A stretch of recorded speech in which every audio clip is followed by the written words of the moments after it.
doctora María José Viega. Muy buenos días, Muy buenos doctora. días, doctor, ¿cómo le va? Buenos días.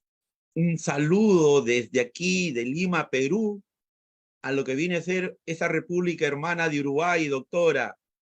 Desde ya un agradecimiento y un día muy especial para nosotros. Nos honra con su presencia en el Instituto Peruano de Inteligencia Artificial y Ciudadanía Digital. Doctora Miriam Magallanes Maldonado, muy buenos días. Muy Muy buenos días buenos a todos días. los que ya nos acompañan. Muy buenos días. Por favor, doctora María José Viega, unos minutitos, los que están ingresando al Zoom, por favor, le voy a pedir, doctora. ¿Cómo no? ¿Cómo no? ¿Qué horas son por allá, doctora? Por favor, doctora María. Acá son las 12 del mediodía. Una diferencia de 2 horas, doctora. ¿Y cómo está el clima por allá, doctora? Bueno, hoy tenemos un día precioso, ventoso pero precioso, muy soleado, no hace demasiado frío porque veníamos con unos fríos importantes. Caramba, doctora. Vamos a tener un lindo fin de semana. Definitivamente, doctora, en algún momento habrá una oportunidad los que integramos el instituto de visitar nuestro hermano país de Uruguay por todas las cosas bonitas, todas las cosas hermosas que se hace por ahí, doctora. Y ¿Cómo no será? particularmente el tema que nos convoca el día de hoy, doctora Carambas, con toda la experiencia, la trayectoria que usted tiene, todo ese dominio, ese conocimiento va a poder compartir con nuestros seguidores. Desde ya, doctora, nos siguen el día de hoy, nos están acompañando desde Uruguay. Saludos, saludos a todos nuestros hermanos. Uruguay, Colombia, Bolivia, Ecuador, México, Venezuela, Guatemala. Muy aparte, los que van a ingresar por el Face en vivo, y todos los que están en nuestros grupos de WhatsApp, tanto de la doctora Miriam Magallanes Maldonado y de quien habla. Les damos una bienvenida, estamos dando unos minutos para los que van a ingresar. Desde ya, entonces, es todo un honor y un privilegio, doctora María José Viega. Por favor, unos minutitos si podemos esperar, doctora.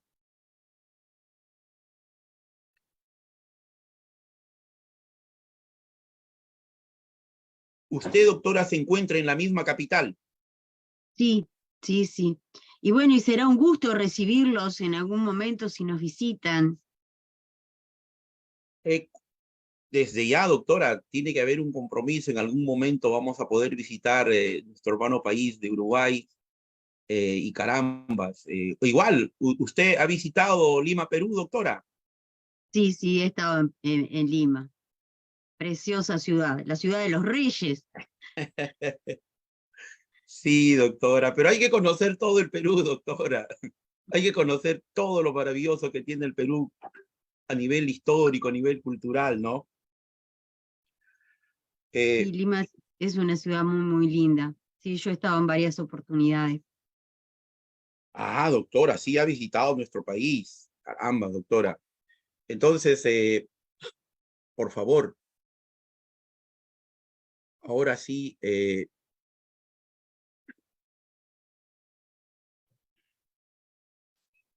Bienvenida, doctora María José, Muchas gracias. participación en la 13ª edición del Seminario Internacional de Inteligencia Artificial,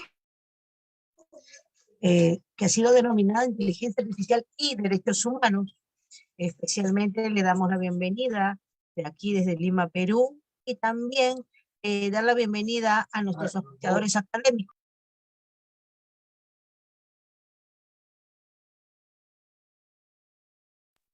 Tenemos nuestros auspiciadores académicos, la Escuela de Derecho de la Universidad Autónoma del Perú, la Escuela de Posgrado de Lima, el Instituto de Informática e Innovación Tecnológica Jaisan Emara, el Instituto Superior de Derecho y Ciencias Forenses de Yule, así como también la Asociación Euroamericana de Derechos Fundamentales, capítulo Panamá, y la Escuela Superior de Investigación Científica del Perú. y organizadora es el Instituto Peruano de Inteligencia Artificial y Ciudadanía Digital. El día de hoy nos acompaña y voy a presentar a nuestra docente expositora María José Villegas. Y es doctora en Derecho y Ciencia Política, profesora adscrita al Derecho Informático en UNDELAR, docente de posgrado de Inteligencia Estratégica en CALEN, que es un órgano adscrito al Ministerio de Defensa, es especialista en protección de datos por la UNED en la sede Mérida de España, especialista y con estudios de posgrado en contratos informáticos y telemáticos en la Universidad de Buenos Aires, así como también otros estudios que sabemos y conocemos de la profesora María José Villegas. Por lo tanto, es un honor para el Instituto Peruano de Inteligencia Artificial y Ciudadanía Digital nos haya aceptado esta invitación y podamos aprender juntos sobre la inteligencia artificial y los derechos humanos. Bueno, como usted denota, profesora, estamos también muy vinculados al campo de las leyes, al campo de las ciencias jurídicas. También aquí nos siguen politólogos, sociólogos, abogados, y por eso el día de hoy la inteligencia y los derechos humanos es una lección o una sesión que queremos compartir con especial atención. Por lo tanto, lo dejamos en el uso de la palabra para que pueda iniciar vuestra ponencia. Muchas gracias. Quiero agradecer muy especialmente al doctor Daniel Malpartida por la invitación. Es un honor para mí formar parte de este 13º Seminario Internacional de Inteligencia Artificial y Derechos Humanos. Y bueno, y agradecer a todos los miembros del Instituto Peruano de Inteligencia Artificial. La verdad que estoy muy contenta. La inteligencia artificial es un desafío que se presenta para todos nosotros y estas instancias creo que ayudan a, bueno, a unificar criterios. No es un tema que vayamos a resolver por país, sino que tenemos que tener una mirada internacional y justamente creo que este tipo de eventos colaboran a poder unir esfuerzos y trabajar en conjunto. Si me permiten compartir ahí la presentación.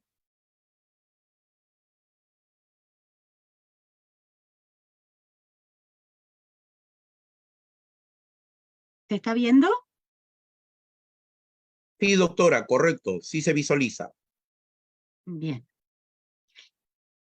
Bien, en primer lugar, es un desafío hablar de este tema porque es muy, muy extenso, así que voy a hacer un mapeo, un panorama general de cuáles son los principales aspectos que tenemos que considerar. Y en realidad, hablar de inteligencia artificial nos plantea un primer desafío con respecto a la terminología, ¿verdad? Hablamos de inteligencia. ¿Y a qué nos referimos cuando hablamos de inteligencia artificial? Podríamos hacer toda una discusión filosófica si en realidad estamos frente a inteligencia como lo conceptualizamos desde el punto de vista humano, o si en realidad tenemos sistemas que de alguna forma solucionan problemas puntuales. Cuando se habla de inteligencia artificial, se habla de muchas cosas. Se habla de robótica, de machine learning, de deep learning, de data mining. O sea, tenemos todas unas diferentes áreas que se trabaja bajo este nombre de inteligencia artificial. La inteligencia artificial, bueno, se la ha definido como la inteligencia, siempre entre comillas, ¿verdad? Me gusta usar este término entre comillas, que es llevada a cabo por las máquinas. Se dice que el término inteligencia artificial en realidad se usa cuando una máquina imita funciones cognitivas que poseemos los seres humanos y que está asociado con otras mentes humanas, como por ejemplo razonar, aprender, la capacidad de resolver problemas. La inteligencia artificial es una rama de ciencias computacionales y va a estar encargada de estudiar modelos de cómputos, que van a ser capaces de realizar actividades que son propias de seres humanos, y tenemos que tener acá dos características principales: el razonamiento y la conducta. Pero yo creo que aún estamos muy lejos, a pesar de todas las voces que se escuchan, de que la inteligencia artificial realmente llegue a constituirse como una inteligencia humana. Se distingue entre inteligencia artificial fuerte e inteligencia artificial débil. ¿Y por qué se hace esta distinción? Bueno, se vincula a otra clasificación de inteligencia artificial en sentido específico y en sentido general. Y hoy la inteligencia artificial que tenemos, a pesar de todos los avances que se han producido en los últimos tiempos, es una inteligencia específica y por tanto débil. ¿Por qué? Porque todos los sistemas de inteligencia artificial apuntan a solucionar un tema concreto. No hay una inteligencia artificial que solucione cualquier tipo de problema. No tenemos que olvidar que la inteligencia artificial es una herramienta, y es una herramienta a nuestro servicio. Creo que en este tema, vinculado a los derechos humanos, más que nunca tenemos que tener este aspecto presente. Y como herramienta, somos nosotros quienes la vamos a educar, le vamos a introducir determinada información para que nos dé determinados resultados. Por tanto, sigue dependiendo del uso que nosotros hacemos de ello, los resultados que vamos a tener. Cuando se habla de derechos humanos, nos preguntamos si estamos ante derechos de cuarta generación. El profesor Emilio Suñé, que es un profesor español pionero en el área de la informática jurídica y el derecho informático, dice que los derechos humanos en el ciberespacio eran la culminación de la tercera generación. Y cuando hablamos de la cuarta generación, en realidad estamos refiriendo a lo transhumano o poshumano. Toda esta nueva corriente, ¿verdad?, en la cual la tecnología permite incorporar a nuestro organismo determinados dispositivos que inicialmente tienen la función de permitirnos realizar una función que nuestro cuerpo no está realizando. Puede ser un brazo, puede ser una pierna, puede ser un ojo, ¿verdad? Pero el tema y el punto es que normalmente se le dan a estos dispositivos mayores funcionalidades de lo que tendría el órgano común. Y es ahí donde empiezan a plantearse los problemas. Dentro de los derechos humanos, hoy les voy a hablar del derecho a la vida, del derecho al trabajo, del derecho a la privacidad y del derecho a la libertad. Y lo he dejado para el final el derecho a la libertad porque creo que es uno de los derechos más importantes y más comprometidos frente a estos temas. Yuval Harari, el filósofo israelí que ha escrito unos cuantos bestsellers, dice en las 21 leyes para el siglo XXI que respecto al desafío tecnológico, que los algoritmos de macrodatos pueden crear dictaduras digitales en las que todo el poder esté concentrado en las manos de una élite minúscula, por parte de la gente padezca explotación, sino algo muchísimo peor, que es la irrelevancia. Y respecto a los derechos, hace algunas afirmaciones.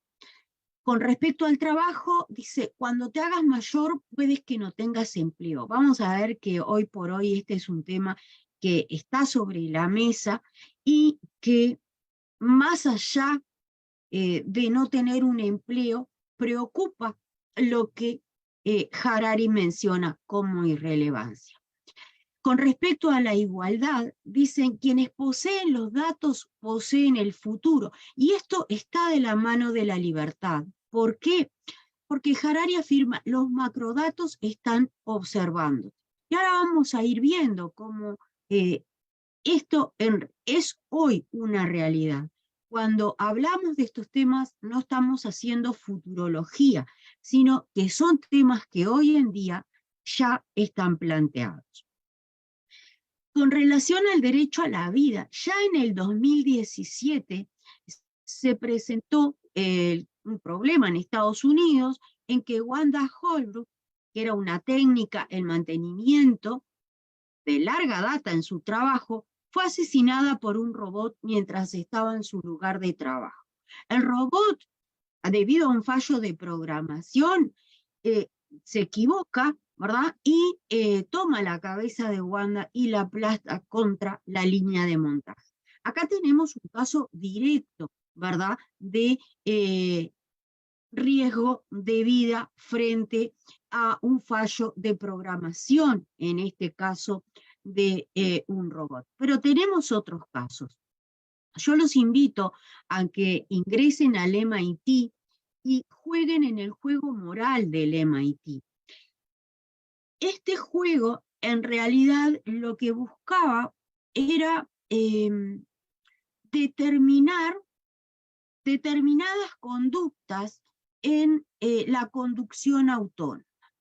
Y son consideraciones éticas, porque acá tenemos que ver que la ética juega un rol muy importante, sobre todo en esta instancia, en que tenemos que decidir cómo, como sociedad, ¿verdad?, cómo vamos a regular estos temas. Y tenemos que dar primero una discusión ética.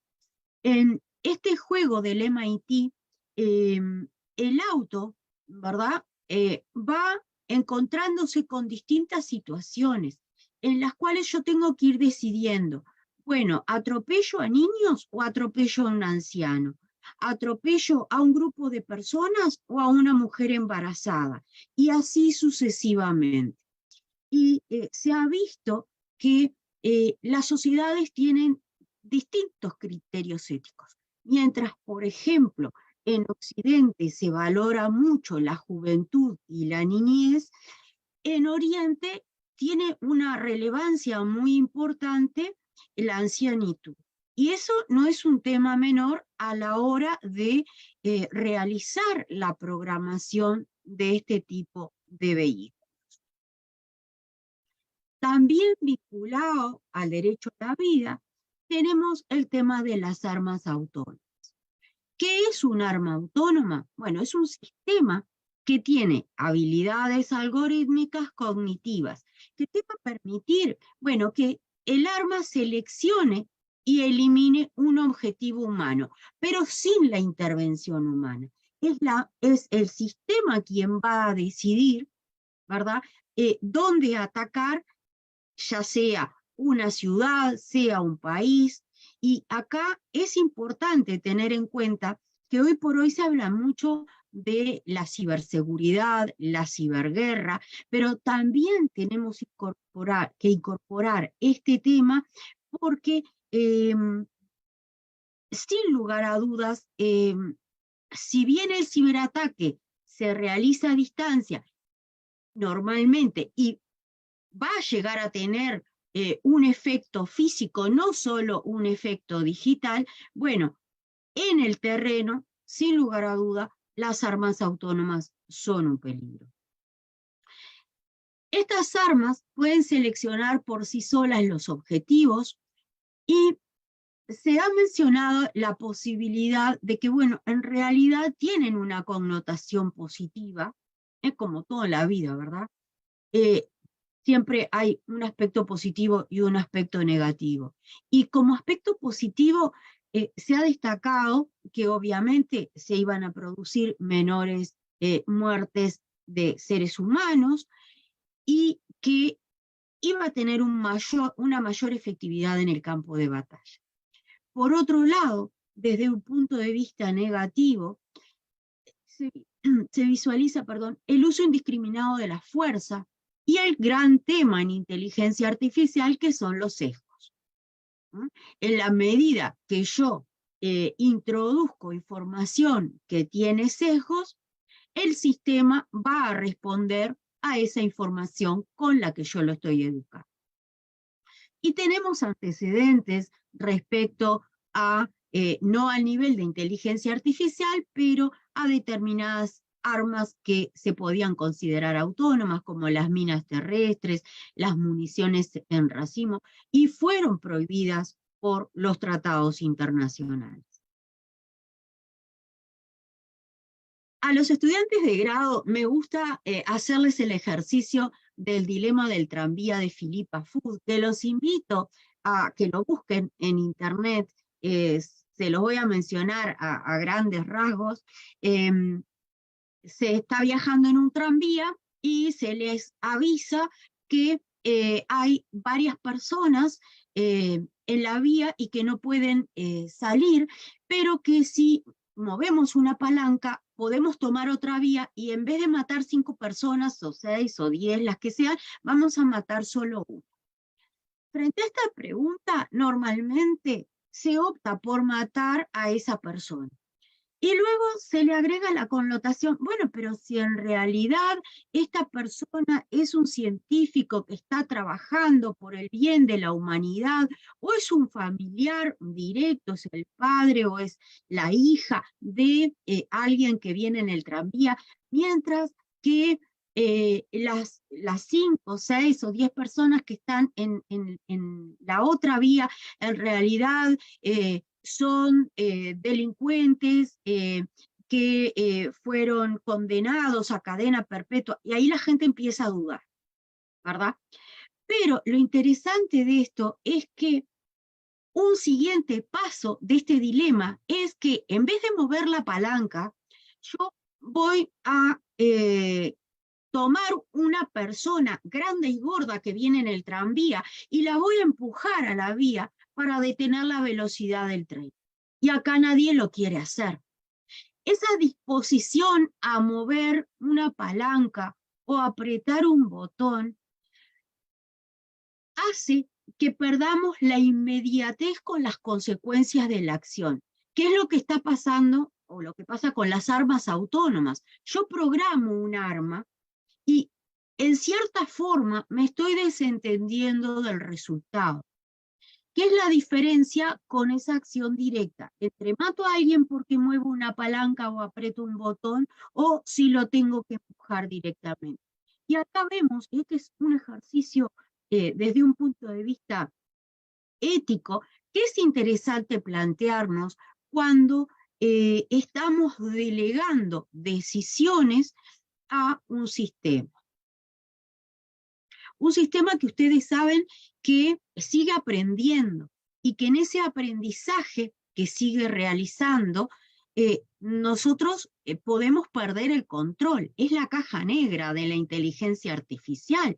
Un gran tema, por ejemplo, cuando estamos en el ámbito estatal y necesitamos transparencia y necesitamos fundamentar una decisión. Ya vamos a ver algo de eso en la última parte. Con respecto al trabajo, bueno, este es un tema que hoy se habla muchísimo. Se ha hablado de cómo regular estos temas vinculados a la seguridad social, por ejemplo, a si se le podría atribuir una personalidad electrónica a toda esta área de la inteligencia artificial que es la robótica. Y ustedes piensen, esto fue una idea que a mí en un primer momento me rechinó mucho, pero en nuestra evolución histórica, que a los inicios de la humanidad solo existían personas físicas, en un determinado momento se crean las personas jurídicas. Las personas jurídicas no existen como tales, son una entelequia. Es una normativa que dispone que determinado capital, que determinado tipo de acciones o competencias, se lo estamos atribuyendo, ¿verdad?, a un grupo de personas que en realidad no responden por sí, sino que responden por esta personalidad creada artificialmente. me pregunto si en realidad no deberíamos pensar la forma, ¿verdad? Porque habría que ver si si en un momento se creó la personalidad jurídica para individualizar un capital y otorgar determinados derechos y responsabilidades, bueno, si no podríamos estar haciendo lo mismo en estas circunstancias.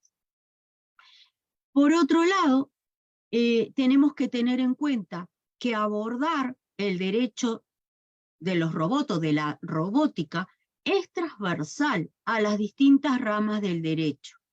Acá, en este punto, podemos estar vinculando al derecho laboral, pero vamos a ver que en realidad la inteligencia artificial es transversal y la podemos ir vinculando a todas las ramas jurídicas. También en inteligencia artificial, vinculado al trabajo, más allá si nos vamos a quedar sin trabajo, si los sistemas nos van a sustituir o no, hoy por hoy se usa para el reclutamiento de empleados y la selección de personal. Y acá tenemos que ser muy cuidadosos con el tema de los sesgos. ¿Qué información hemos ingresado al sistema para que cuando el sistema realice esa selección de personal, en realidad no esté sesgada? Sesgada por raza, sesgada por edad, sesgada por sexo. A grandes rasgos lo que puede ser en materia laboral. Y bueno, y este año, la vedette del año ha sido la inteligencia artificial generativa, que es justamente la que ha alertado del peligro de que seamos sustituidos por la inteligencia artificial. Pero yo insisto en que esta inteligencia artificial sigue siendo una inteligencia artificial débil y sigue siendo una inteligencia específica, porque el ChatGPT es una gran herramienta a nuestro servicio, pero sabemos que el chat nos puede dar ideas respecto a algunos aspectos, pero también comete errores. ¿Por qué? Y bueno, porque no posee toda la información, por ejemplo, vinculada a el área jurídica en Uruguay, el ChatGPT no tiene información. Entonces, hay que ser cuidadosos con la herramienta y que se convierta en eso, justamente, en una herramienta. Dalí nos sorprende con las imágenes que puede crear. Ahora, este crear, en realidad, yo me lo he cuestionado mucho desde el punto de vista filosófico, si en realidad estamos frente a nuevas creaciones. Ese paralelismo entre el decir que los seres humanos somos enanos en hombros de gigantes, porque en realidad nuestra formación depende de toda la información anterior, toda la educación que nosotros hemos recibido. Si esto en realidad lo podemos hacer una equivalencia con ese cúmulo de información con que educamos al sistema. Yo creo que el ser humano tiene una potencialidad que va mucho más allá para descubrir cosas, para crear realmente cosas nuevas, de la que puede tener un sistema que va a estar acotado. Si bien es verdad que cada día nos sorprenden más estas creaciones, como los cuadros que se han pintado, ¿verdad? En base a información de determinado pintor, pero creo que de todas formas seguimos frente a una inteligencia artificial específica. Y les puse a par que es el chat, ¿verdad? El homólogo del chat GPT, porque, bueno, tanto el chat GPT como Dalí es de OpenAI, pero en realidad hay muchísimos sistemas, muchísimos programas que nos prestan estas ayudas en lo que es nuestro trabajo. La privacidad. Yo les recomiendo que vean un documental de Netflix que se llama Nada es privado. En este documental se está mostrando cómo trabajan los algoritmos. Los algoritmos de las redes sociales que van a tratar en todo momento de tener capturada nuestra atención. Y acá tenemos que tener en cuenta que hoy por hoy prácticamente todo lo que hacemos está registrado. Algunas veces somos conscientes de eso y otras no. Por ejemplo, toda la información que se transmite a través de nuestro teléfono celular, muchas veces no sabemos el alcance de toda esa información. Instalamos una app y no sabemos qué información está captando esa app. De hecho, muchas veces nos piden autorizaciones para acceder prácticamente a toda la información en nuestro teléfono, cuando en realidad no es necesaria para una prestación puntual. Por otro lado, tenemos que tener en cuenta que los jóvenes y los niños tienen prácticamente toda su vida perfilada digitalmente. En Uruguay, desde el nacimiento, en que tenemos el certificado que se denomina Nacidos Vivos, que ya es un certificado de nacimiento digital, y así toda la instancia, la educación, las cámaras de seguridad en la calle, en distintos establecimientos, las búsquedas que hacemos por internet, a quienes conocemos, con quienes interactuamos. Y este perfil digital nos puede dar mucha información que puede ser utilizada con una finalidad positiva o con una finalidad negativa. Yo les ponía acá, bueno, puedo romper una coartada, puedo probar dónde estuve un determinado día. Si a mí me preguntan dónde estuve el 15 de mayo de 1998, yo no tengo ni idea, pero seguramente Facebook puede recordar algún evento de ese día, y así las redes, bueno, tienen esa memoria, esa capacidad de retener toda la información, de almacenar toda la información, de encontrarla en el momento preciso. Y otra facultad que tiene la inteligencia artificial que los humanos no tenemos es la capacidad de actualizarse todo el sistema simultáneamente. Ingresa una información y todo el sistema se actualiza. Y eso no existe, ¿verdad? En cuanto a yo me capacito, pero el que está a mi lado no va a adquirir ese conocimiento. Y no podemos dejar de hablar del metaverso. El metaverso con los sistemas de inteligencia artificial, con el plus de todo lo que es realidad aumentada, y en el cual la utilización de estos sistemas están recopilando información de una forma diferente. Tenemos un paso más en cuanto a la recopilación de información, porque van a estar recopilando datos sensibles, datos de los movimientos corporales que realizo, por ejemplo, cuando juego dentro de una plataforma, qué respuestas fisiológicas yo tengo frente al juego, los movimientos oculares podrían llegar a captar ondas cerebrales.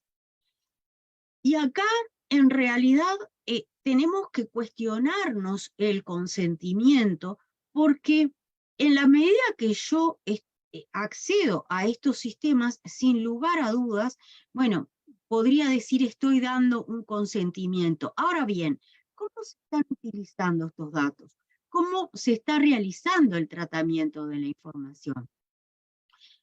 Y acá tenemos que tener en cuenta toda la regulación acerca de los datos biométricos como datos sensibles, que están regulados en el artículo 4, inciso 14 del Reglamento General de Protección de Datos Europeo, y también están regulados en la Ley Uruguaya de Protección de Datos.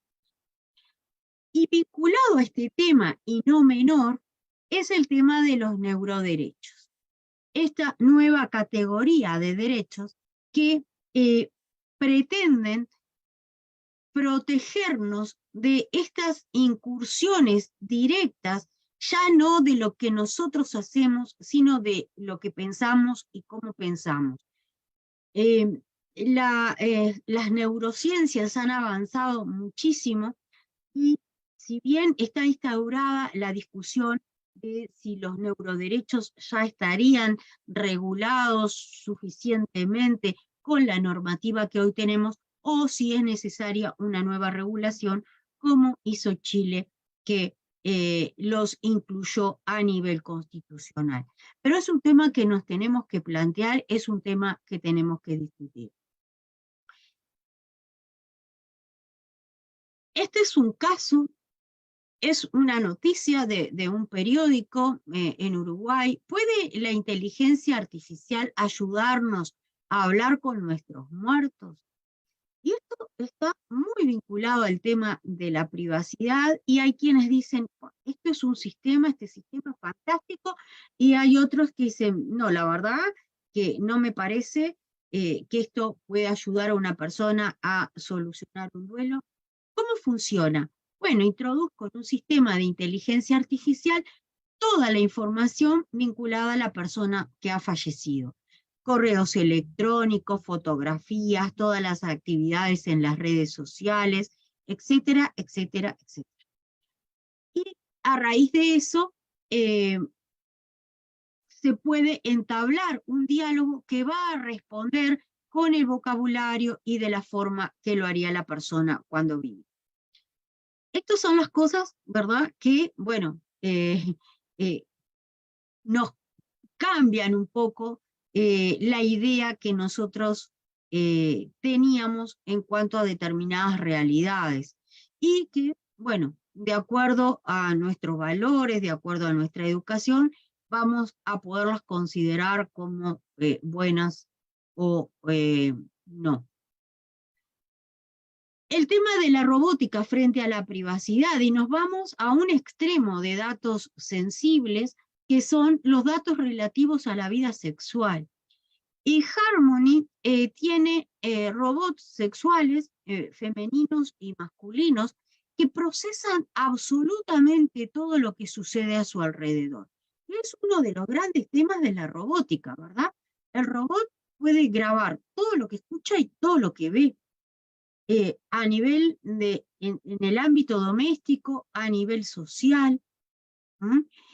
Y esto ha generado que, bueno, que se evalúe cómo puedo proteger la privacidad de toda esta información acumulada en un robot. Y se ha discutido, sí, bueno, el robot tiene un derecho a la privacidad, en realidad es nuestra privacidad, no es la privacidad del robot. Es la privacidad de la información que el robot almacena. ¿Y frente a quién? Bueno, los robots necesitan un mantenimiento. Esos mantenimientos implica que se acceda, ¿verdad?, a toda esa información.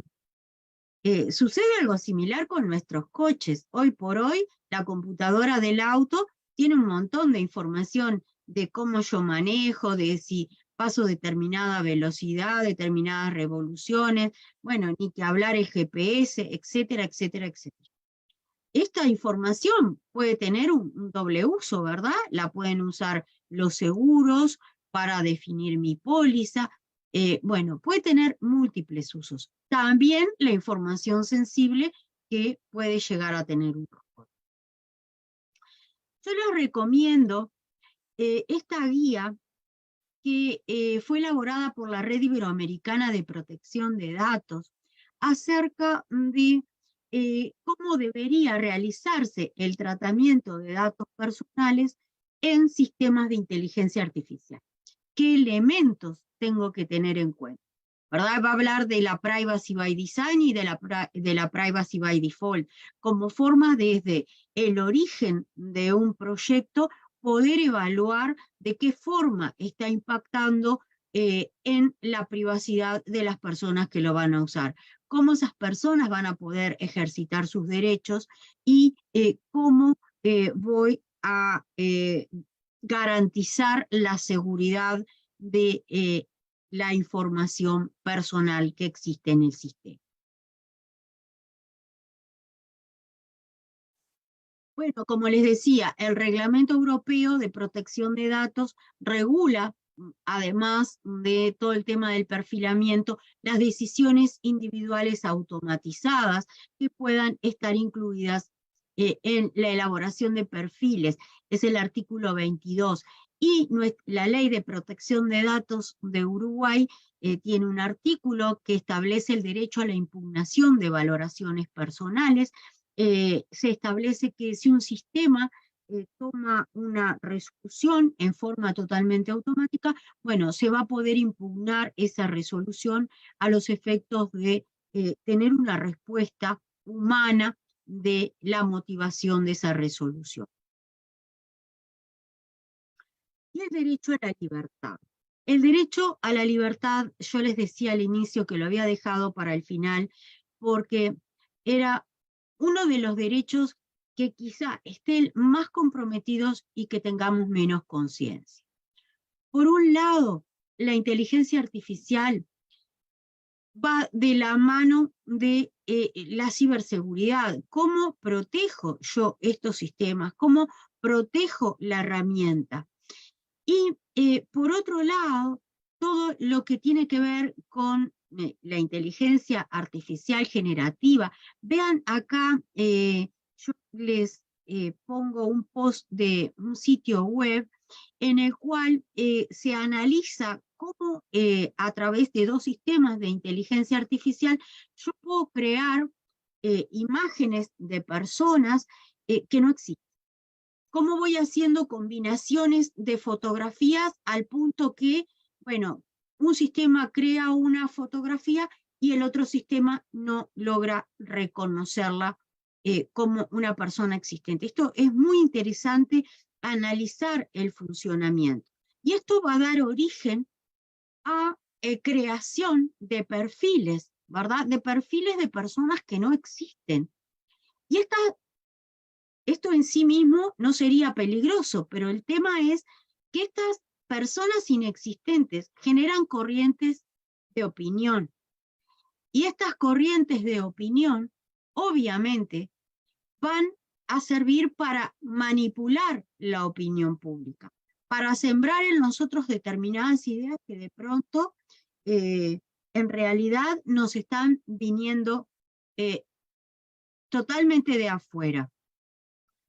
En muchos casos podemos estar frente a violaciones a la libertad de expresión. La libertad de expresión en esa doble faceta, ¿verdad? No solo de dar a conocer nuestros pensamientos, nuestras ideas, sino de recibir información veraz. Porque, bueno, en muchas circunstancias la información que estamos recibiendo no es información veraz. Y no pasa solamente por la fake news, sino pasa por toda una manipulación en cuanto a corrientes de opinión. Y la otra imagen que tienen es una granja de celulares, porque a través de la inteligencia artificial, hoy por hoy, la idea del ciberdelincuente, ¿verdad?, que nosotros tenemos del muchacho joven con capucha en un lugar oscuro, trabajando en una computadora, eso ya no existe. Hoy los ciberataques se realizan en forma automática. Se habla, por ejemplo, del ransomware as a service, como servicios cuasi profesionales. Y esto está habilitado por justamente el avance tecnológico y los sistemas de inteligencia artificial. Y yo soy una admiradora de Pedro Baños. Pedro Baños es un militar español que es especialista en geopolítica y escribió un libro que se llama El dominio mental, entre otros muchos que ha escrito, y dice que la última frontera, desde su visión militar, para conquistar es el cerebro humano. Esto es muy interesante y afirma que una sociedad manipulada es una sociedad esclavizada y creerse libre no equivale a serlo.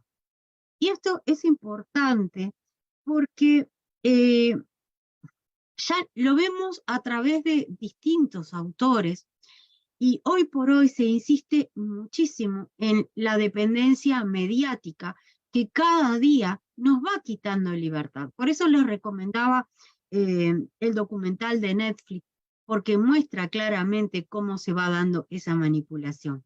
Manipulación que se da a través de las redes sociales, que se da a través de la excesiva dependencia del teléfono móvil. ¿Cuántas horas estamos con nuestro celular? ¿Cómo no podemos desconectarnos de, de toda esa información que nos está llegando permanentemente, que en definitiva termina haciendo ruido más que informándonos? Y quería traerles esta frase de Revel que dice: un grupo humano se transforma en manipulable cuando se vuelve sensible al carisma y no a la competencia, a la imagen y no a la idea, a la afirmación y no a la prueba, a la repetición y no a la argumentación, a la sugestión y no al razonamiento. Vemos cómo ese mundo de información que nos está bombardeando permanentemente, bueno, puede ser en realidad una gran amenaza a nuestra libertad. Y me gusta mucho el filósofo Han, tiene varios libros muy interesantes y uno de ellos es Infocracia. Y le traje 3 citas de Infocracia para dejarles como reflexión. Una dice: la transparencia es el imperativo sistémico del régimen de la información. El imperativo de la transparencia reza así: todo debe presentarse como información.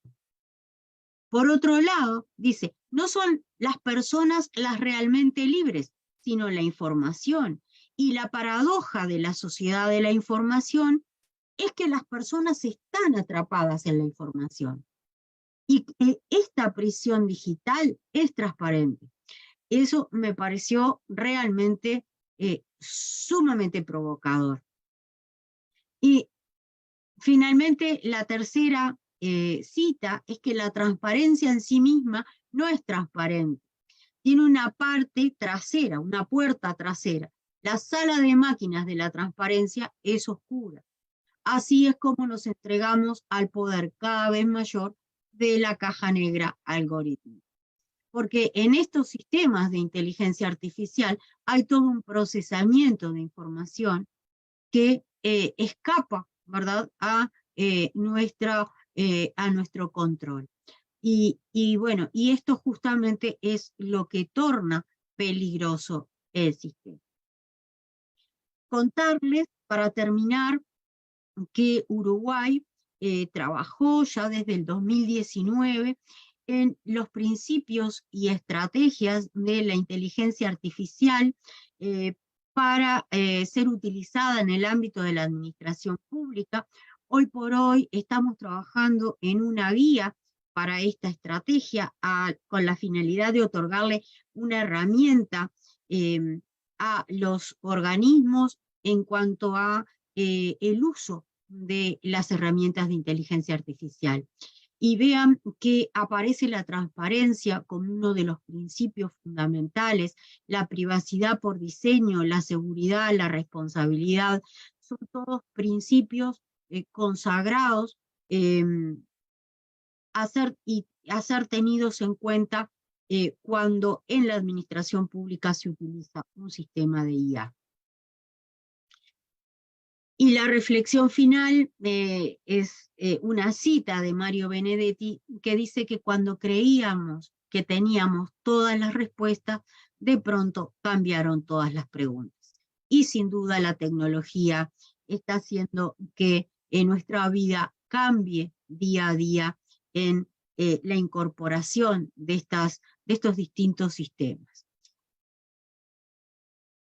Muchas gracias. Y bueno, y les quiero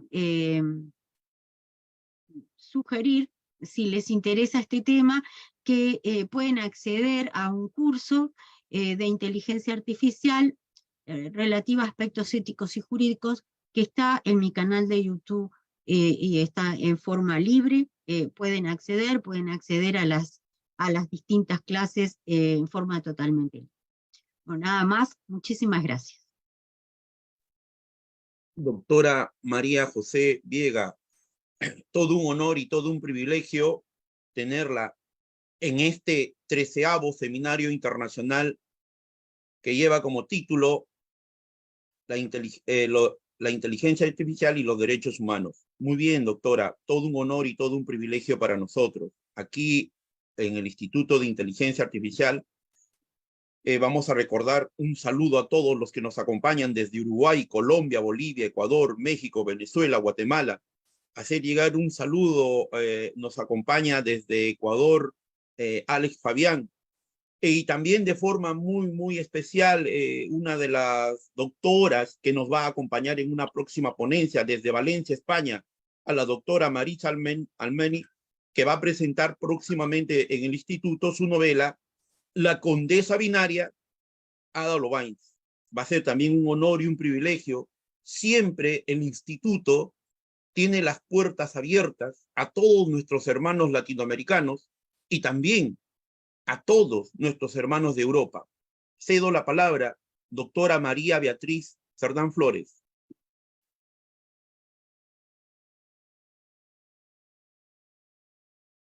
Buenos días con todos, doctora María José Viega, doctor Leonardo Daniel Malpartida.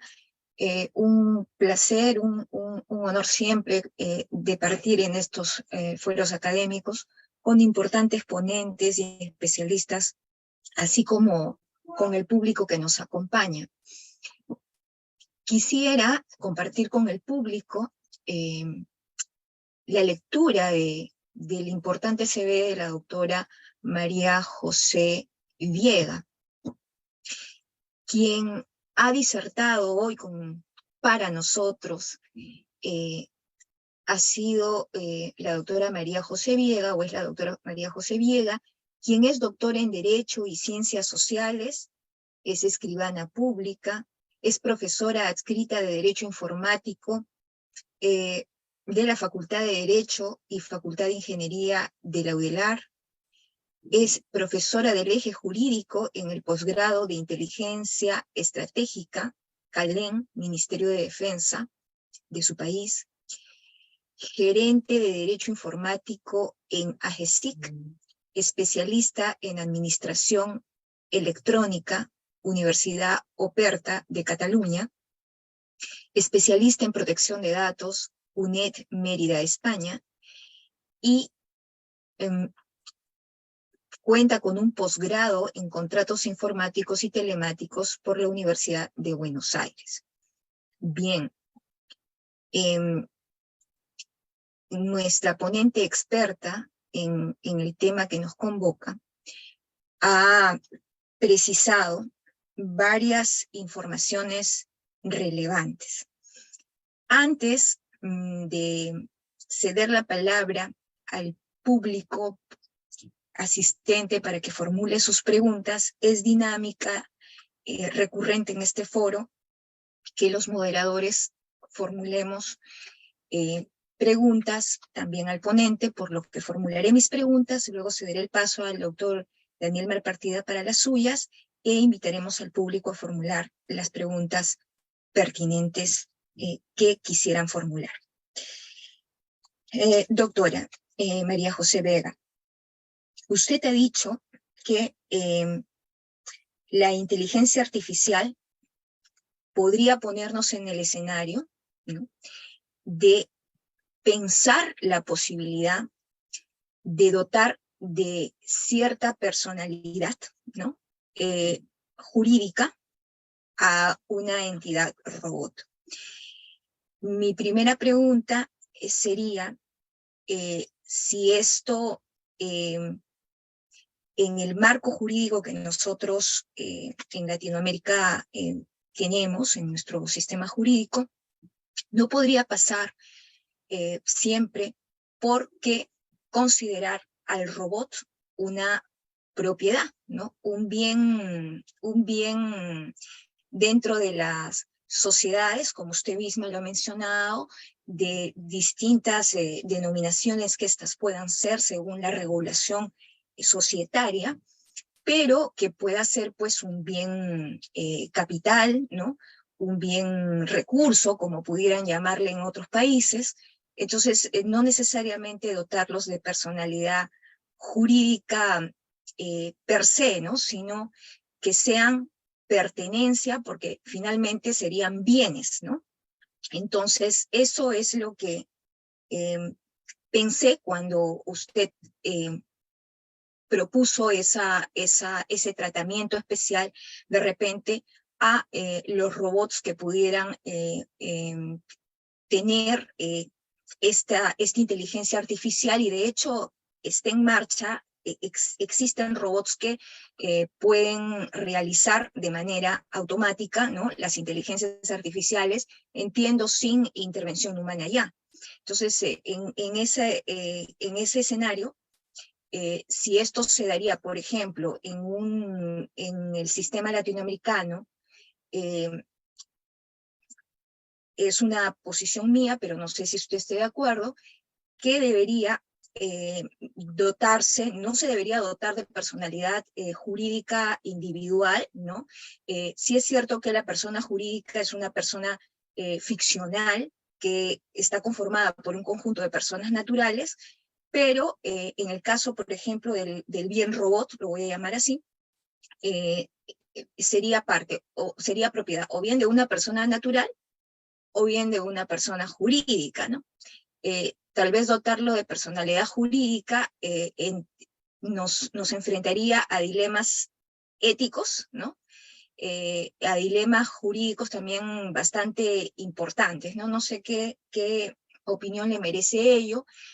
Mi segunda pregunta sería si se está en este momento considerando, o se ha considerado ya en varios países, el acceso a Internet como un derecho humano. Pero también en otros países se alzan las voces de considerar el acceso a la inteligencia artificial como un derecho humano. Mi pregunta sería la siguiente: teniendo en cuenta que la Declaración Universal de los Derechos Humanos es una carta principista, ¿es necesario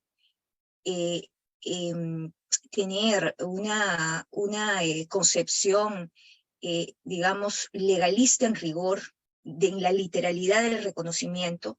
¿No debemos entender acaso que la Carta Principista de los Derechos Humanos, por una interpretación bastante amplia, debería tener un gran parangón de protección para los distintos derechos humanos que se considere, y si considera necesario establecerse la literalidad el reconocimiento del derecho a acceder a la inteligencia artificial, así como en otros países se ha legislado a favor? Yo entiendo que los derechos humanos parten de una base de reconocimiento de la dignidad del ser humano independientemente del Estado, ¿no?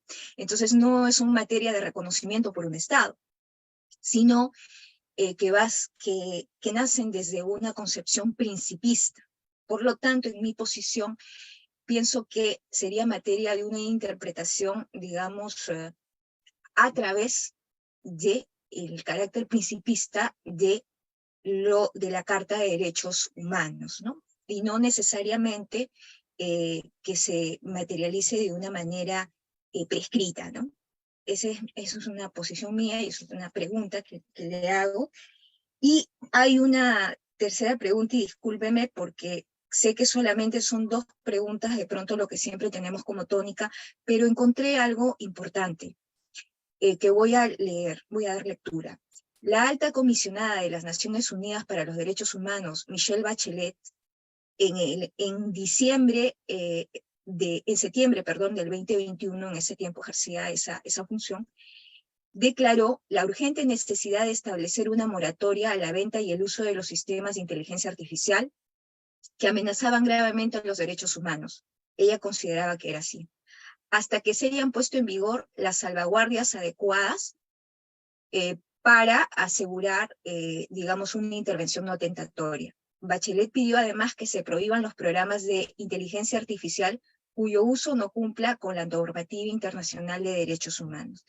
Quería, en todo caso, solicitarle qué opinión le merece, porque usted en su ponencia nos ha dado alerta e información sobre varias aplicaciones de carácter bélico, ¿no?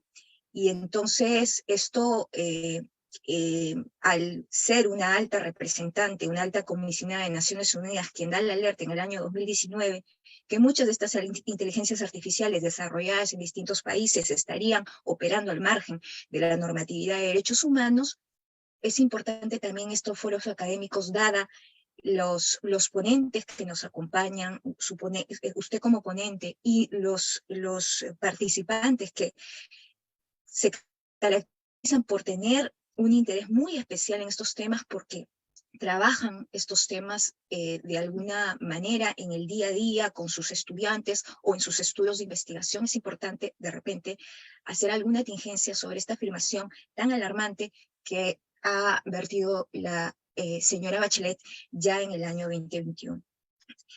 Muchas gracias. Doctor Daniel Malpartida, le doy el pase. Por favor, doctora, para poderla ceder, doctora María José Viega, nos hacen llegar saludos desde el hermano país de Ecuador, Alex Mejía, saludos desde Ecuador, desde el hermano país de Uruguay, nos hace llegar saludos Cristina de Ledesma.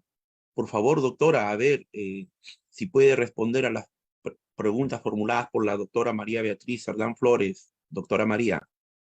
Cómo no. Muchas gracias, doctora, por las preguntas. Yo comencé diciendo que consideraba a la inteligencia artificial una herramienta. Simplemente eso.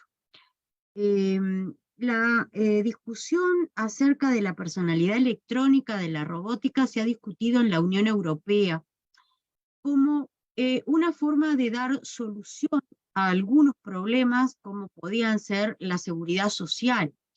Si los robots en sí debían contribuir a la seguridad social y quién debería pagar en nombre de ellos. Eso fue un tema muy puntual tratado en la Unión Europea y visto este bien, como usted lo llama, con la característica de que este bien no solamente va a almacenar muchísima información, y ahí lo vinculábamos a protección de datos, sino que este bien también puede llegar a tomar decisiones autónomas, y ahí es donde se presenta el riesgo y de alguna forma se pretendía individualizarlo, ¿verdad? Ya no como las decisiones que pudiera tomar, no como una responsabilidad ni del dueño del aparato, digamos, del bien, o del programador que tomó determinadas decisiones, que hoy decíamos, pasaba lo veíamos frente a la discusión de la programación de los autos autónomos, ¿verdad? ¿Qué hacer frente a determinadas circunstancias? Bueno, ¿quién responde en ese caso? El fabricante del auto, el que lo programó, el que lo compró y lo está utilizando. O sea, realmente hay, como les decía, muchas áreas del derecho vinculadas, ¿verdad? A la hora de definir responsabilidades. Con respecto al derecho a la personalidad electrónica, creo que fue un proyecto, fueron ideas, y hay que ver cómo se pueden visualizar. Yo creo que hace muchos años, cuando se planteó el tema de la personalidad jurídica, seguramente tuvo muchas opiniones en contra por tratarse de algo totalmente novedoso. Yo les cuento mi experiencia. A mí me pasó en Uruguay de trabajar en el proyecto de ley de documento y firma electrónica. Y en determinado momento se plantea regular la firma electrónica de persona jurídica, lo cual en un primer momento lo que pienso es que a mi estudio jurídico nunca golpeó una persona jurídica, siempre vino un ser humano como representante. Sin embargo, uno de los argumentos que se manejaba desde el punto de vista tecnológico es que hoy por hoy los sistemas podían emitir documentación en forma totalmente independiente de que una persona los estuviera operando, y que si yo quería que ese documento tuviera un valor, o un valor de documento público en algunos casos, necesariamente tenía que estar firmado con una firma, en nuestro país, una firma electrónica avanzada, y que esto provocaría que tuviera que haber una persona 7x24, porque en los sistemas de gobierno electrónico se visualizan funcionando 7x24, lo que en el ámbito de la administración no parecía una decisión acertada cuando yo podía solucionarlo con, desde un punto de vista tecnológico, que era con la firma electrónica avanzada de persona jurídica. Y finalmente se reguló y se creó, ¿verdad? Fue un cambio de paradigma muy importante, que una persona jurídica pudiera firmar, y solo esta firma solo funciona instalada en un sistema automático.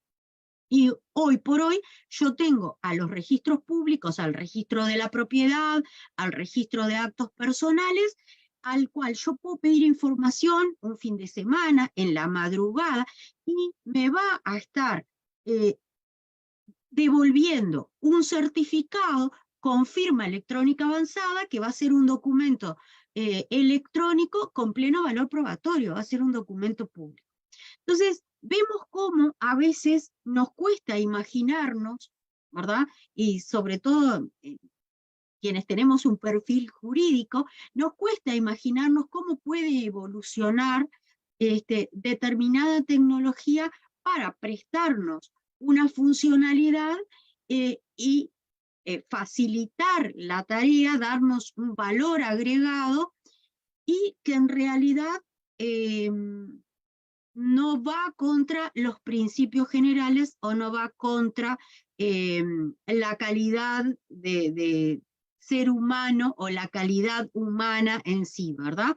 Entonces, creo que en el tema de la personalidad electrónica, creo que sería un tema para seguir pensando, para seguir trabajando, de ver cómo podría ser, en qué cosas podría implementarse,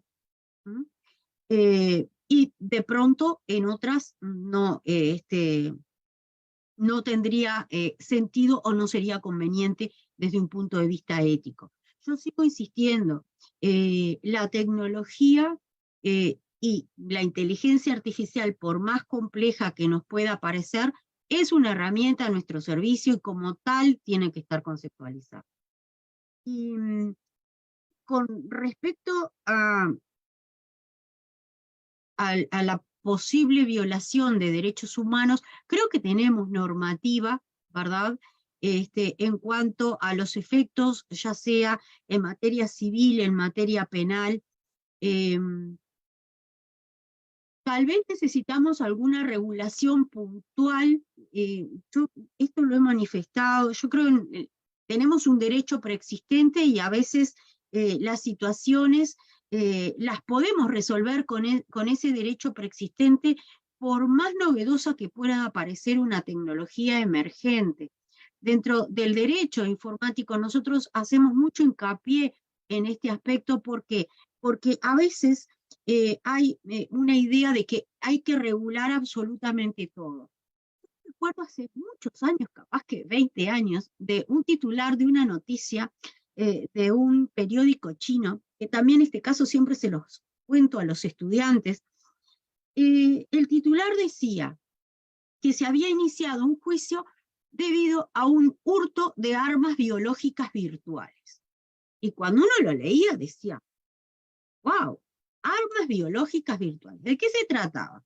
Se trataba de un juego en línea, Y a este señor que había comprado todas las armas que podía dentro del juego, finalmente había logrado obtener las armas biológicas que eran virtuales porque eran armas dentro del juego. Y un día, claro, ya nadie jugaba porque este señor era invencible en el juego. Y esto evidentemente perjudicaba a los dueños de esa plataforma de juego. Un día entra a la plataforma y sus armas biológicas habían desaparecido. E inicia un juicio por daños y perjuicios en función de que él había invertido dinero, había invertido tiempo. ¿Cómo se resuelve este caso que, imagínense, hace 20 años que el juez se topara con estos bienes virtuales, temas de propiedad intelectual? ¿Y qué dice la contraparte? Falta de legitimación activa. ¿Por qué? Porque no entraba, ingresaba al sistema con un seudónimo y no pudo probar que ese seudónimo correspondía a su identidad física, su identidad real. O sea, algo que al inicio parecía tan sofisticado, se resuelve con una herramienta procesal que usamos todos los días, ¿verdad? Entonces, creo que ese es otro de los focos que tenemos que tener con la tecnología. No pensar en regular y regular y regular, sino pensar cómo aplicamos ese derecho preexistente, y bueno, y que sí, solo en los casos puntuales en que existe una necesidad porque tenemos un vacío jurídico, entonces en ese caso sí pensar en una regulación. Y pensarlo también con ese criterio de equivalencia funcional de qué sucede en el mundo virtual con lo que sucede en el mundo real, porque eso nos va a dar determinados parámetros. ¿Para qué sirve? ¿Cómo se usa? ¿Qué riesgos corremos? Y no verlo con ese cariz de fantasía que muchas veces sucede. Doctora María, María Beatriz, por favor, ahí voy a dar una lectura. Hay una pregunta que lo han formulado aquí en el texto, En el por chat, favor. sí. Centro Ecuatoriano de Filosofía para Niños y Niñas. Saludos, excelente charla. Doctora María José, un saludo desde Quito. La pregunta, ¿se puede ya programar a la inteligencia artificial para que evite por ella misma los sesgos a pesar de la información que se entregue de tal manera que sea autocrítico? Esa es la pregunta, doctora María José Viega. Desde el punto de vista tecnológico, yo desconozco los avances en este sentido. Sí sabemos que la inteligencia artificial en ese proceso de autoaprendizaje, ¿verdad? Muchas veces no sabemos a dónde puede llegar. De hecho, pasó con dos chats, un sistema de chat que se había creado para enseñarles a negociar y que pudiera funcionar en forma automática. Y estos dos sistemas empezaron a dialogar en un lenguaje propio que el desarrollador no entendía. Y finalmente estos sistemas se apagaron porque en realidad no se pudo seguir la secuencia, ¿verdad?, de ese diálogo que mantenían. Crearon un lenguaje propio, un lenguaje desconocido para nosotros en ese proceso de negociación. Entonces, en lo que yo hoy mencionaba de la caja negra, el riesgo justamente de la inteligencia artificial es en ese aprendizaje que los sistemas hacen por sí mismos. ¿Cómo podemos llegar a determinar? Le podemos enseñar, ¿verdad? Le podemos incorporar determinada información. Ahora, ¿hasta dónde va a llegar esa programación que el programador hace inicialmente y cómo eso va a ir mutando? Es justamente lo que se plantea como riesgo. ¿verdad? Eso en camino a lo que puede ser una inteligencia artificial general o ya no específica, en cuanto a que, bueno, qué cosas aprende de la información que nosotros le brindamos.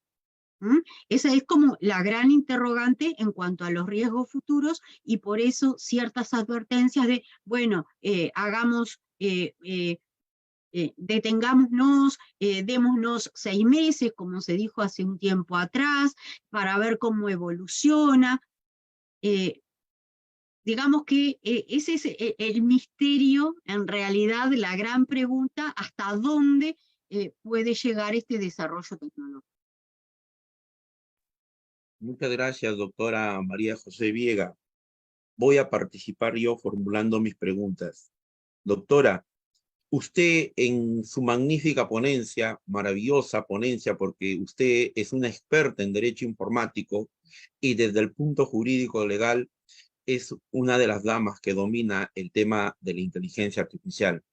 El trabajo que viene realizando en sus redes sociales, las publicaciones que usted tiene, nos hemos dado un tiempo de estar revisando, documentándonos, y después incluso de esta charla siempre queda motivo para seguir realizando investigaciones, seguir escuchando sus conferencias que están en su canal, doctora María José Viega. Doctora, la primera pregunta mía es, usted ha planteado 2 dilemas maravillosos que todos los que tenemos la formación en el mundo del derecho en relación a esta irrupción de la inteligencia artificial, yo diría, después de esta pandemia de los años 2020, 21, 22, después de la irrupción del chat GPT 3.0 gratuito universalmente, 2 dilemas que usted plantea magistralmente. El dilema de la identidad física y digital y el dilema de la libertad y la privacidad. ¿Cómo va a quedar ello? Usted puso el ejemplo. A veces no se puede identificar a esa persona quien ha hecho uso de estos aplicativos, de estos entornos, de estas redes. Pero entonces, ¿cómo queda? ¿Cómo queda el dilema de esa libertad o de mi privacidad, lo mío? Eso, doctora, ya que usted mismo lo plantea, ¿qué nos puede decir al respecto, doctora María José Viega? El tema de la identidad digital, yo lo he tratado, hay en el canal una conferencia acerca de metaverso y privacidad, porque en el mundo digital nosotros podemos tener muchas identidades. De hecho, nosotros no podemos saber exactamente a ciencia cierta, a no ser si no es por un mecanismo de identificación digital certero. En Uruguay tenemos regulada la identidad digital y cómo asegurar la equivalencia funcional de la identidad digital con la identidad presencial, que se realiza a través de la combinación de una firma electrónica avanzada, que es con criptografía asimétrica, y un rasgo biométrico, que en este momento es la huella dactilar. De esa forma, con esa combinación, determinados prestadores nos pueden otorgar una identidad digital que va a funcionar de la misma forma que, o sea, va a ser el equivalente a que nosotros vayamos físicamente. Eso, por un lado, como el top de la seguridad cuando nosotros ingresamos al ciberespacio. Pero por otro lado, podemos tener distintos niveles de garantías en cuanto a la identidad de las personas. Pero además, como yo les decía hoy, podemos tener personas inexistentes circulando en el ciberespacio. Y esto, sin lugar a dudas, que nos afecta. Nos afecta en cuanto a la manipulación de nuestra información y por empresas, ¿verdad? Y nos afecta también en cuanto a nuestra libertad de decisión. En la medida que los algoritmos nos perfilan, va de la mano, ¿verdad? Privacidad y libertad. ¿Por qué? Porque en la medida que un algoritmo me está perfilando, conoce mucha información sobre mí. Por lo tanto, las decisiones que ese algoritmo va a tomar van a estar, sin lugar a dudas, determinadas por la información que tiene. Ejemplo, si yo me pasó, en un momento iba a viajar a Corea y empiezo a solicitar información sobre ticket aéreo. Tenía temas con las fechas del viaje, ingresé varias veces. Cada vez que ingresaba, estoy hablando en 1 o 2 días en que ingresé varias veces, el valor del ticket aumentaba. Cuando ingresamos desde otra computadora de una colega, el sistema le arrojó el valor que me había asignado a mí en mi primer ingreso. ¿Esto por qué? Porque el sistema está manejando que yo estoy ingresando desde un determinado dispositivo, que estoy logueada en ese dispositivo y por lo tanto me puede identificar, y por lo tanto, ante mi interés en algo, me aumenta el precio. Esto sucede en los sistemas de e-commerce. En los sitios de e-commerce, cuando el algoritmo sabe que yo voy a comprar algo porque me interesa, se publica un libro de inteligencia artificial. Bueno, a mí me interesa. Entonces, me lo va a ofrecer a un precio mayor del que le puedo ofrecer a otra persona. Y así me puedo ofrecer un bien que a mí puede no interesarme, a un precio me puedo hacer una oferta, porque, bueno, para tentarme a que lo compre, porque sabe que ese objeto no es de mi interés principal. Entonces, esa manipulación que puede hacer, en este caso, frente a un caso de e-commerce, ¿verdad? Lo puede hacer el algoritmo en cualquier ámbito de la vida. Ya se ha hablado de la manipulación de las elecciones presidenciales a raíz de la información que los sistemas tienen acerca de los ciudadanos. Esto lo puedo aplicar a cualquier ámbito de la vida. Y es ahí donde la libertad corre el riesgo de que se me esté de alguna forma determinando. Bueno, ya sabemos que si ingresamos a Google logueada, Google nos va a dar una información, nos va a devolver información acorde a nuestro perfil. Es diferente la información, si yo estoy haciendo una investigación y quiero realmente hacer una investigación lo más abarcativa posible, bueno, voy a entrar logueada para ver qué trae, pero voy a entrar sin loguearme, sin que me pueda identificar, para ver qué información más objetiva tiene. Y yo decía en la charla, bueno, todo tiene sus pros y sus contras. Cuando yo entro logueada, por supuesto que Google ya sabe, Google o cualquier otro buscador, ya sabe que a mí me interesa ese tema y por lo tanto cada vez que ingreso me va a traer más información, me va a ir recopilando información que sabe que es de mi interés. Pero en el perfilamiento, sin lugar a dudas, es un riesgo para nuestra libertad por la forma en que pues, puede llegar a manipularse la información. Muchas gracias, doctora. Voy a formular una segunda pregunta, doctora. Recuerdo muy bien cuando hacíamos la tesis de maestría y hacíamos la tesis de doctorado, dentro de la filosofía de la tecnología que cobra mucha importancia en estos tiempos, que se viene cultivando de hace muy buenos tiempos. Me acuerdo al norteamericano Don Island en su libro Cuerpos en la Tecnología. Él hacía referencia de las tecnofantasías, de lo que nosotros podíamos utilizar en el cuerpo humano por una mejora, por una situación de emergencia o por algo que nos había pasado en la salud. Entonces, me recuerdo que se evocaba el trabajo, la obra de Leonardo da Vinci, el trabajo, la obra de Francis Bacon. Y ahora, ¿no? En esto de la inteligencia artificial, acá Ray Kurzweil con su singularidad está cerca, en esa lucha que se va a dar en el tiempo, en el espacio, en eso que nosotros buscamos también como seres humanos. Y estamos hablando entonces, usted lo señala, doctora, el ser humano mejorado por la tecnología o la biotecnología, ese tránsito del transhumano al poshumano. Y la pregunta que me surge sería, doctora, así como nosotros tenemos derechos, los seres humanos, en algún momento, mirándonos en perspectiva de futuro, ¿los robots tendrán derechos?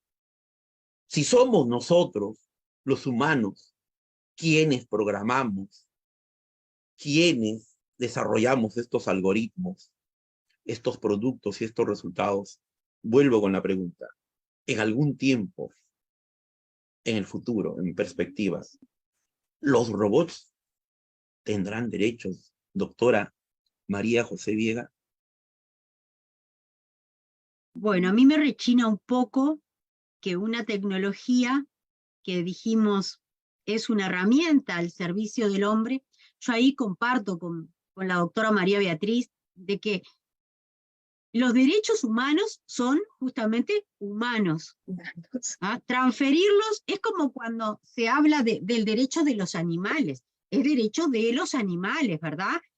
Creo que esto va en la esencia de lo que es el derecho. Podemos proteger animales, podemos proteger bienes. Ahora, creo que los derechos humanos van a seguir siendo derechos para los humanos. Yo lo que hacía hincapié con el poshumanismo es en que es fantástico el avance tecnológico en cuanto a la posibilidad de que la tecnología suplante, ¿verdad? Y nos dé o nos permita tener funciones que de alguna forma habíamos perdido o que nunca tuvimos porque no lo tuvimos desde el nacimiento. Es maravilloso que se le pueda dar esa posibilidad a un ser humano. Ahora bien, cuando eso que se incorpora al cuerpo, esa tecnología que se incorpora al cuerpo, le está dando mayores facultades de lo que es el funcionamiento normal, creo que ahí es donde se corre el riesgo de que podamos tener distintos niveles de personas, porque vamos a tener personas con mayores capacidades y otras con menos. Y esto a través de la historia se ha intentado, por ejemplo, en lo que es el soldado, ¿verdad? Las capacidades de un soldado ideal, de un soldado superpoderoso. Esto en materia de guerra se ha intentado muchísimo y se ha hecho a través, no de dispositivos tecnológicos, pero sí a través de determinada medicación, de que el soldado no tenga necesidad de dormir por determinado tiempo, o que bueno, pueda soportar determinadas condiciones físicas, y se lo ha potenciado mediante determinada medicación o determinadas drogas. Ahora, hoy por hoy, digamos, los avances vienen apuntando ya no solo a ese tema, sino al tema neurológico, por un lado, y al tema de la incorporación de tecnología en nuestro cuerpo. Yo creo que ahí debería estar muy claro que el órgano que se va a sustituir tenga las facultades normales de ese órgano en un ser humano. Porque si empezamos a potencializar a determinadas personas, empezamos a crear diferencias en cuanto a el tipo de ser humano que estamos creando. No sé si fui clara en cuanto a la explicación, pero creo que el riesgo está en potenciar a determinado sector de la sociedad con órganos que tienen unas facultades mayores. Yo me acuerdo que cuando era niña miraba la mujer biónica y el hombre nuclear, y era eso, en definitiva. Tenían facultades otorgadas por tecnología, ¿verdad? Y esto hoy es posible. El tema creo que está en poner ese límite, ¿verdad? Para no salirnos de lo que son los atributos humanos. Doctora María José Viega, siempre sus respuestas excelentes. Recordar que ya en Medio Oriente hay un rey que usa como seguridad robots. Ya.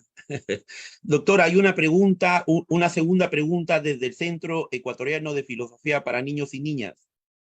Una pregunta más, doctora María José Viega, desde Ecuador. ¿Cómo se resolvió el caso de Holbrooke? ¿Fue señalada la empresa creadora y o poseedora como responsable? Nos hacen esa pregunta, doctora, sobre el caso Holbrooke. La verdad que no lo tengo presente en este momento. Ya, yo voy a No formular... no lo tengo presente. No hay problema, doctora, no hay problema. Más bien, desde el Centro Ecuatoriano de Filosofía para Niños y Niñas, les hacemos llegar un saludo y por favor, siempre se va a dar esta posibilidad. Estamos en vivo, vamos a continuar con nuestro trabajo el día de hoy. Doctora, para terminar, en el mismo sentido de la doctora María Beatriz Sordán Flores, para poder terminar con mis 3 preguntas. Frente a los niños, a los adolescentes, a los jóvenes que están expuestos grandes cantidades de horas frente a la televisor, a la computadora, al smartphone, al celular, Chile ha planteado el tema de los neuroderechos. Es el primer país pionero en la región y en el mundo de plantear el tema. Entonces, doctora, nosotros como docentes que ejercemos en diferentes niveles la cátedra, igual la doctora María Beatriz Sordán Flores, igual la doctora Miriam Magallanes Maldonado, y muchos de los que nos acompañan, si muy bien tienen la formación jurídica en el campo del derecho, pero también la mayoría ejerce cátedra. La pregunta es, doctora, ¿cómo encontraríamos esa relación de la protección exclusiva a esa sobreexposición de nuestro cerebro, de nuestras funciones, de nuestra actividad, en relación a los neuroderechos y en relación a la neurotecnología?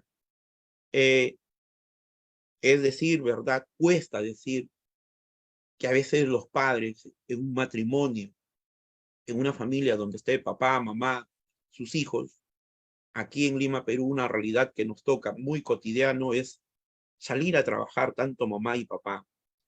Nuestros hijos se quedan en casa y se quedan expuestos a la tecnología. Y si les toca ir, por los menores hablo, a sus escuelas, instituciones educativas, también hay una sobreexposición a todo lo que es esta tecnología. Entonces, doctora, ¿qué papel jugarían en este caso los neuroderechos y cómo nosotros debemos seguir protegiendo esa actividad maravillosa que realiza nuestro cerebro, doctora María José Viega? Bien, los neuroderechos en realidad entran en funcionamiento cuando se está tratando de incursionar, ¿verdad?, directamente en nuestro cerebro por distintos tipos.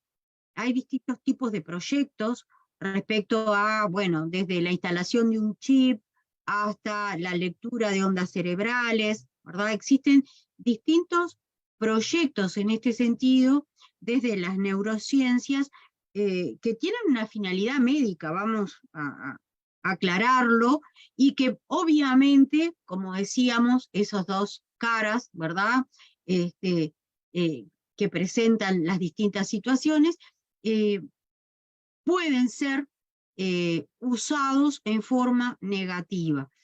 Eso por un lado el tema de el neuroderecho, la incursión directa en nuestro cerebro, que hoy lo veíamos que podía suceder cuando ingresábamos a realidades inmersivas. Cuando los niños, ¿verdad?, ingresan a juegos, a realidad virtual o realidad inmersiva, ahí se pueden captar determinado dato biométrico que, bueno, pueda de alguna forma perfilar en este sentido. Por otro lado, el tema de la exposición a la información o a la tecnología, está comprobado que causan los niños muchos problemas, y si el niño es muy pequeño, va a influir en el desarrollo, ¿verdad?, en cuanto a creatividad, en cuanto al desarrollo de su inteligencia, a desarrollo en cuanto a su nivel de aprendizaje, porque el niño aprende de su entorno, y cuando el entorno en realidad desaparece frente a una pantallita en la que le estoy proyectando determinado tipo de videos, como que esa relación con el mundo real, ¿verdad?, se ve acotada, y eso no beneficia para nada las capacidades futuras de aprendizaje. Eso hay estudios que, bueno, que hacen mucho hincapié en limitar el horario que un niño puede estar expuesto a la pantalla. Por otro lado, podemos ver los problemas en déficit de atención, en cuanto a lo que puede ser la concentración debido a este uso permanente de la tecnología.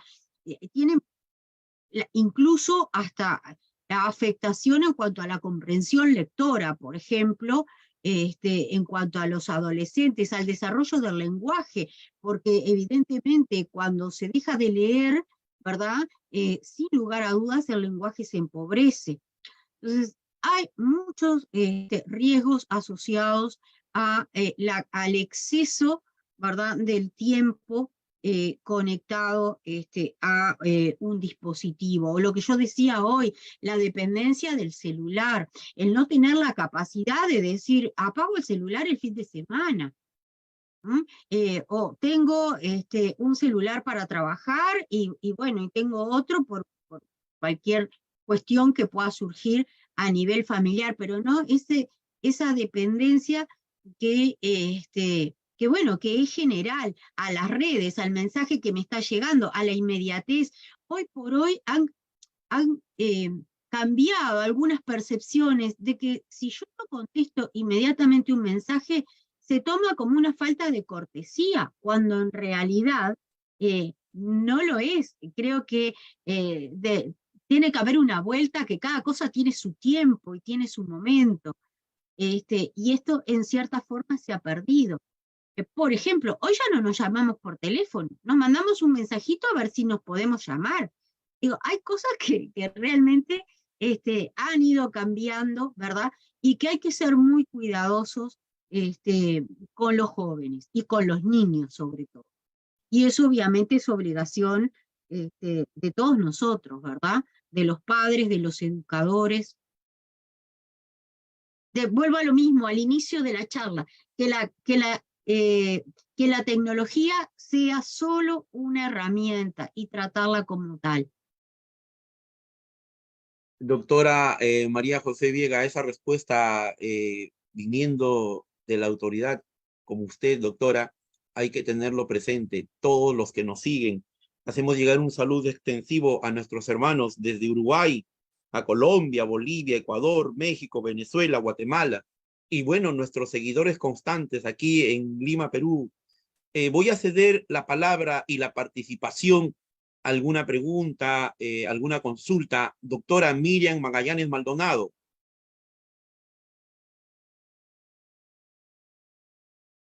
Sí, correcto. Aquí hemos tenido todo un cúmulo de preguntas que han sido correctamente resueltas. sabemos que tenemos que intensificar y difundir y divulgar más el tema de la inteligencia artificial, como nos lo está confirmando la profesora, que debe ser solamente una herramienta y más no un modo de dependencia. Entonces, queda esto para seguir difundiendo en las generaciones que están ahorita en toda la temática del TikTok, en toda la temática, ¿no? Recientemente hemos asistido a una capacitación de las métricas de concurrencia de las redes sociales. Pues Perú todavía sigue en su primer puesto con el Facebook, con aproximadamente 25 millones. Entonces, luego viene Instagram, y luego viene el WhatsApp, ¿no? Y todavía no tiene ese auge el TikTok en Perú, pero sabemos que está en ese proceso, ¿no? Sobre todo que la edad de los tiktokeros jóvenes está clarísima, ¿no? Que no superan los 22 años. Entonces, es allí a donde debemos también incidir en estas campañas de difusión, sensibilización y divulgación, ¿no? Para tomar en serio toda la temática de la no dependencia de los medios tecnológicos, sino que sean útiles para el desarrollo de la humanidad y no en su contra.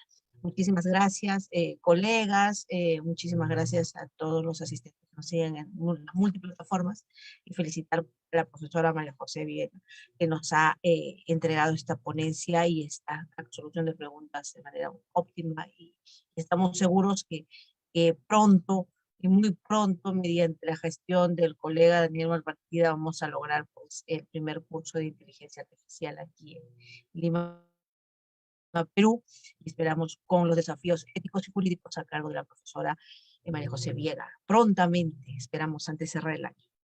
Doctora María José Viega, acaba de escuchar a la doctora Miriam Magallanes Maldonado. Sería para nosotros un honor aquí en el Perú contar con ese curso que usted desarrolla en el país hermano de Uruguay.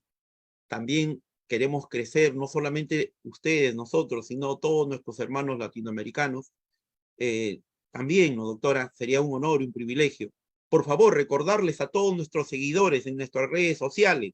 El próximo sábado vamos a tener al doctor Arturo Romero Contreras. Va a tocar el tema de la singularidad tecnológica y la inteligencia artificial. Muy bien, doctora María José Viega. Para los que trabajamos aquí en el Instituto Peruano de Inteligencia Artificial y Ciudadanía Digital, ha sido todo un honor y todo un privilegio tener toda la talla, todo ese conocimiento y ese mundo de experiencia de usted, doctora. Un agradecimiento y un reconocimiento a esa labor de más de 30 años dedicado a este mundo. Un saludo a ese hermoso país de Uruguay, una tierra de campeones. Vamos a dar por culminado este 13º seminario internacional que tiene como título La inteligencia artificial y los derechos humanos. A nombre de la doctora Miriam Magallanes Maldonado, del doctor Daniel Malpartida Victorio, de la doctora María Beatriz Cerdán Flores, del doctor Alberto Zaira Rojas. Para nosotros, doctora, muchas gracias. Todo un honor y todo un privilegio, doctora. Muchas gracias. Un saludo a la distancia. En algún momento la vamos a tener por aquí y también nosotros visitaremos su país. Muchas gracias, doctora, entonces. Abrazos. Muy agradecido. Muchas gracias a ustedes. Muchas gracias a ustedes. Un honor.